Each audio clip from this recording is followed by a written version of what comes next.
There's a place that's become very dear to me in the past couple of years, St. Columba's Inverness.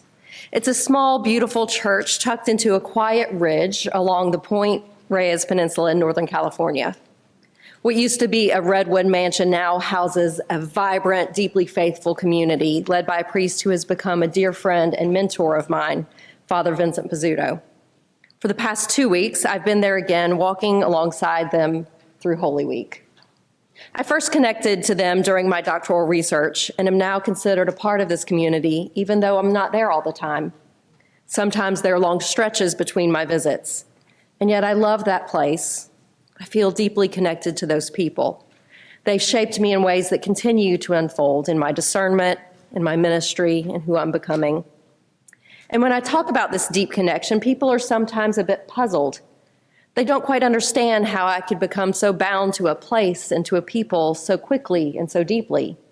And honestly, I understand that, because we live in a world where seeing is believing. We tend to believe that love depends on being there, on proximity, on presence. We can see and touch and experience directly. And yet most of us know that isn't entirely true, that there's something more to love. We've all had the experience of loving people who we're not physically with, of carrying places with us that we no longer inhabit, of being shaped by relationships that we continue across distance. There are people and even places that live in us, that continue to form us, even when we're not in their physical presence. And that's where the gospel meets us today. Thomas says what many of us have thought at one point or another: unless I see, unless I touch, I will not believe. And it's easy to be hard on him, to reduce him to doubting Thomas. But I don't think he's weak. I think he's honest. He's giving voice to something deeply human, the desire for certainty. We live in this world that says, if I can verify it, I can trust it. If I can prove it, then I can commit to it. And anything less feels not quite certain, maybe even unsafe. And yet Jesus says something that at first sounds a little like a challenge, but I think is more of an invitation.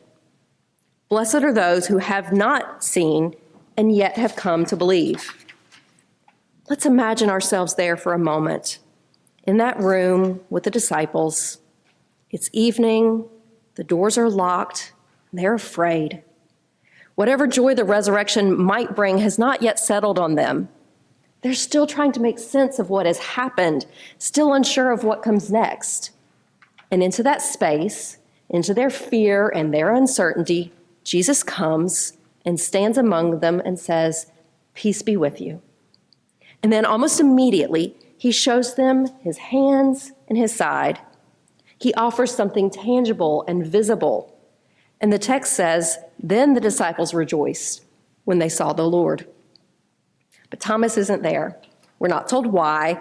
We only know that the others tell him, we've seen the Lord, and he can't receive that as enough. And that too feels deeply relatable. Because it's one thing to hear someone else's experience of God. It's another thing entirely to have your own. And Thomas wants what the others had. So he says what perhaps many of us would have said if we were honest. Unless I see the marks of the nails, unless I put my hands in his side, I will not believe.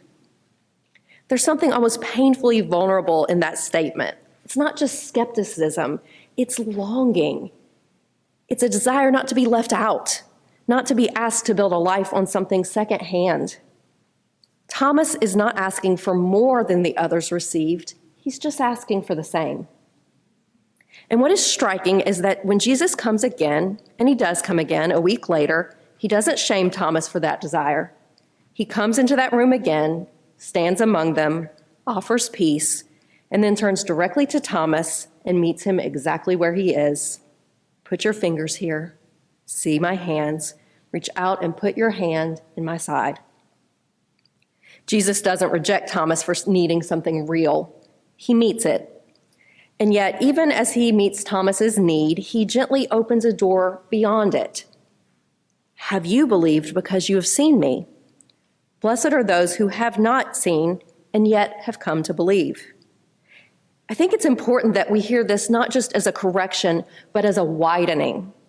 Because Jesus isn't closing a door on Thomas's experience, he's opening the door for what comes next. He's naming a reality that will define the life of the church from that moment on. He's saying there will come a time when people will not be able to see him in the way the disciples have seen him. They will not touch those wounds. They'll not hear his voice in quite the same way, and yet they'll believe. Not because they have any less access to him, but because they'll come to know him differently. And you can almost feel the questions lingering in the room at that point. What does that kind of faith look like? What does it mean to believe without seeing? What does it mean to know Christ when he's no longer standing in front of your eyes? And instead of answering those questions with an explanation, the church gives us a picture. It gives us the lives of those who are already beginning to live inside that reality. In 1 Peter, we are brought into the lives of the early Christians to whom Peter is writing, and it's worth lingering there long enough to really see them because they are not people who walked with Jesus in Galilee. They did not see the empty tomb with their own eyes, and they were not locked in that locked room when Jesus appeared and said, "Peace be with you." They came later. They heard the witness of others, and they trusted what had been handed down to them. And in that sense, they're much closer to us than they are to Peter.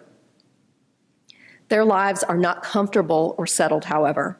Many of them have been displaced, settled, scattered across regions far from home because of persecution. Their faith isn't an abstract idea or a private belief system. It's something that's being tested every day, stretched and refined in the real conditions of their lives. And it's costing them something to belong to Christ. And into this reality, Peter speaks.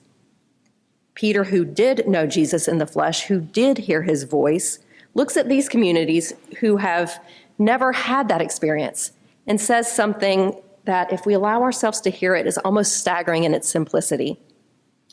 Though you have not seen him, you love him.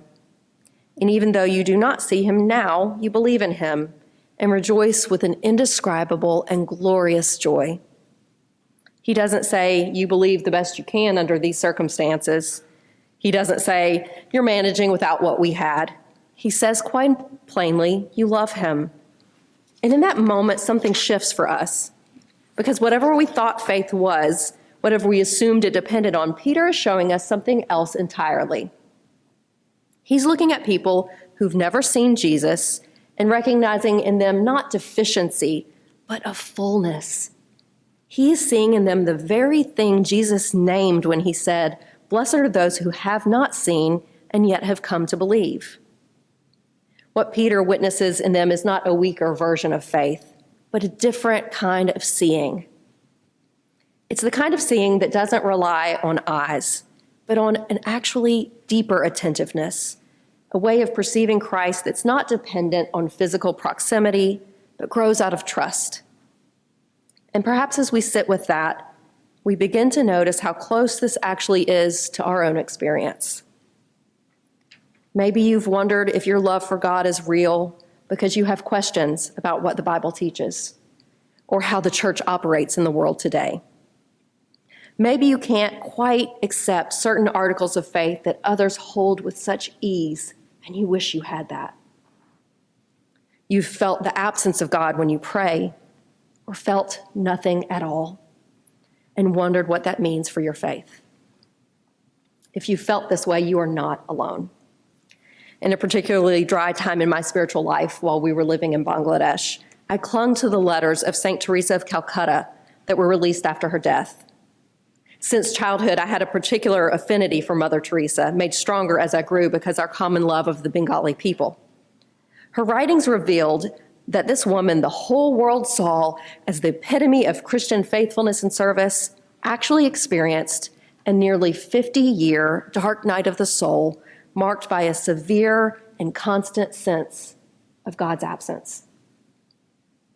For me, this revelation was a deep comfort because it replaced my ideas of love as warm feelings of God's nearness with the reality that loving Christ is so much more. As St. Teresa said, we must know exactly when we say yes to God what is in that yes. Yes means I surrender, totally, fully, without counting any cost. And for her, that meant accepting whatever God gave or took away.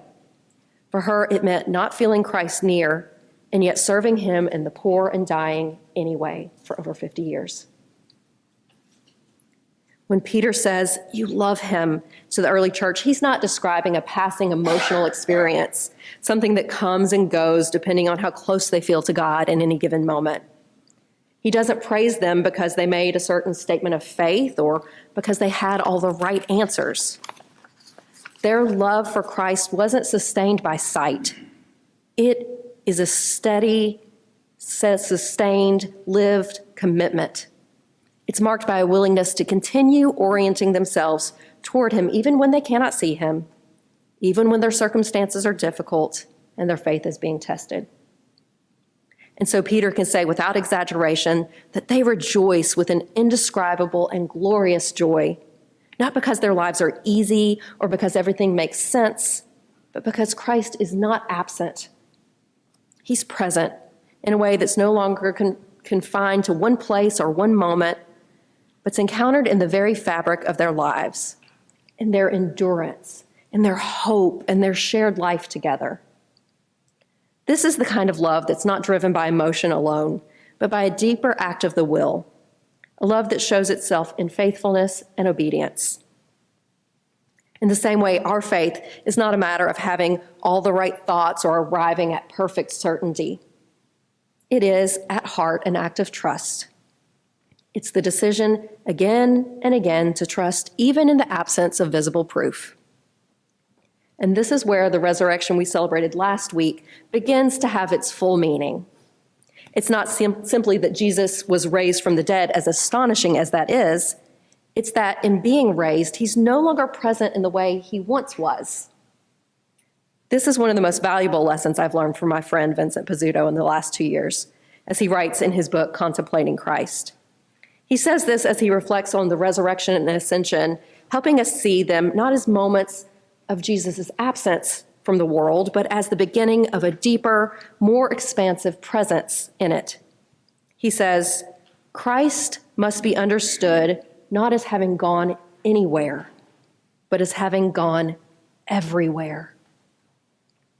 His presence is no longer limited to those who can see him or stand near him. Instead, he becomes available in a new way, a deeper way, a way not bound by geography or time, but known through love and a life that abides in him. And so faith becomes something different than we imagined, not certainty built on what we can prove, but a way of seeing that's formed over time in love, in trust, in the quiet decision to remain. And slowly we begin to realize that we aren't waiting to see Christ at all. We're learning to recognize the ways he's already here. And that recognition comes not through sight alone, but through a life that has learned to love him. Amen.